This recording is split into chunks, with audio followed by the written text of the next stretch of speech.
Okay, here we are again. I want to talk a little bit about magnetic motors again today. No startling new developments, but just want to share some information with you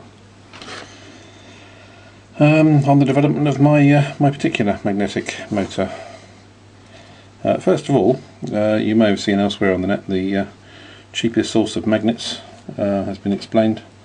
This is a little catch which we used on our kitchen cupboard, or any sort of cupboard really. It's got a magnetic catch which sits on the top. Okay, and if we find something appropriate, don't try this at home because obviously it's dangerous. Lever out the bit of metal on the outside, and inside we find a magnet. Okay, so throw the rest of the stuff away. What I do with my magnets is I actually have extracted them. I don't know whether you can see that very well. A little bit of red nail polish on one side, just to denote which side of the magnet is north, because when you've got a lot of them, it's much easier when you're building things to work out which is north and south before you start. So just marking them in that way seems to help. So I've bought myself quite a few of these little catches, and got myself a little pile of magnets here. Oops. Which are nothing like as strong as the ones I've been using before, but they are relatively cheap, so that's a good source of magnets. They come in packs of about 10 for about £2 English if you go to the right shops. Okay, so what have I been doing? Right, let's have a look. Well, here's the development of my magnetic motor. What I've done is I've got a piece of plastic which I've actually glued onto my baseboard, and on the inner periphery of the plastic I've actually glued some magnets using the hot melt glue process. I don't know if we can get a better picture of that. You can see the plastic there glued down.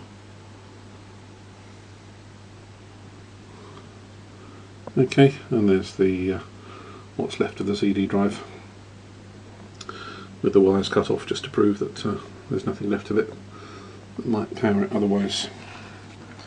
Okay, now the advantage of this particular construction technique is it does give you a certain amount of flexibility. I still have the magnet at the bottom here, which is north facing out, and that's my repellent magnet, which helps to get the disc away from zero. And that's a north pole mounted there, and there's south poles mounted inwards on all the rest of the magnets. Okay, now I was talking about flexibility of design, and I'll just explain to you what I mean by that. I'll just pop the disc on.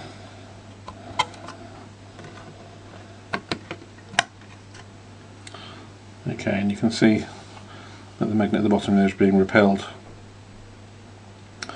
by the magnet at the bottom.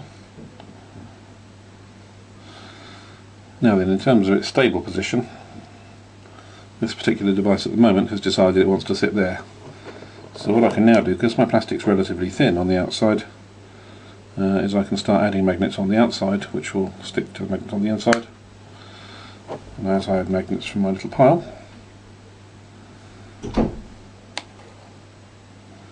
okay, we can increase the attraction, which helps to encourage the disc to move upwards. So the main purpose of this is really just to demonstrate the fact that you can use different techniques to add magnets on and give this thing a stable position wherever you want it. Obviously the dynamic performance is going to be slightly different from the static performance, and what I'll do is just add a few magnets here around the periphery to try and encourage the rotor. Oops, you've got to get them right way around. I did say about identifying which side is north for obviously very good reasons. I can add a few there.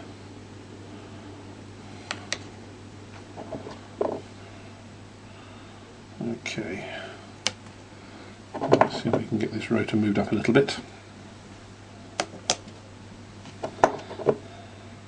Because the danger of doing this, of course, is all the time you're adding more and more magnets, you're putting a greater and greater force on the whole system. And of course, it's less likely then to want to play the game.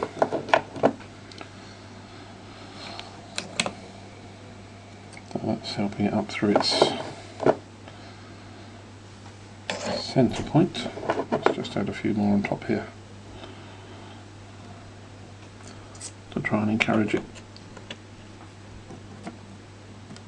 And it's not keen on going up there. Right, the other thing I'm going to do is to put a few magnets next to the one at the bottom.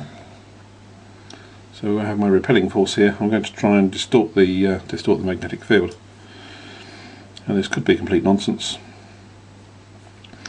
But what I'll do is to try and reduce the field on this side and leave the field as it was on that side. So if I put the magnets here the opposite way round to the one that I've got there, then the field here on that side is weakened. If I take the magnets away, you can see the magnet goes further away on the disc. If I bring it towards it, then the field is weakened. On that side, you can see the action of these magnets is now encouraging the thing to go around. Okay, so what happens? Let's put it into its static position, its starting position, which is just there at the top, and see what happens if I let it go.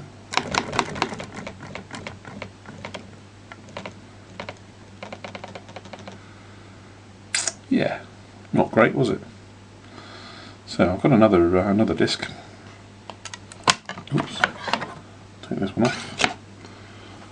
On my other disc, which I've temporarily mislaid. Oh, there it is. Okay, and I've mounted one of the smaller magnets on this disc, just to see if that will perform in a different way.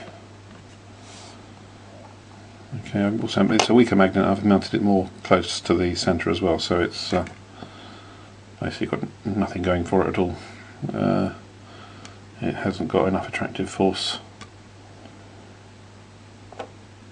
really to work in any sensible way, but maybe by moving this magnet on the disc, or perhaps even having a number of magnets on the disc, there may be some benefit to at different distances.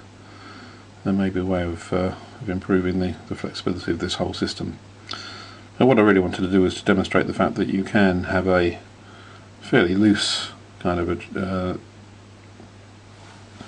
arrangement, and by adding and subtracting magnets and moving things around without necessarily altering the main structure, that you can actually give yourself room to play. And by having lots of magnets, you can do lots of experiments and see which one comes closest to what you want to achieve. So, not terribly interesting, I'm afraid, not terribly stunning, but just thought I'd share some of the techniques of construction in case anybody's building things like this and just wanted an idea about a few ways of doing things. Okay?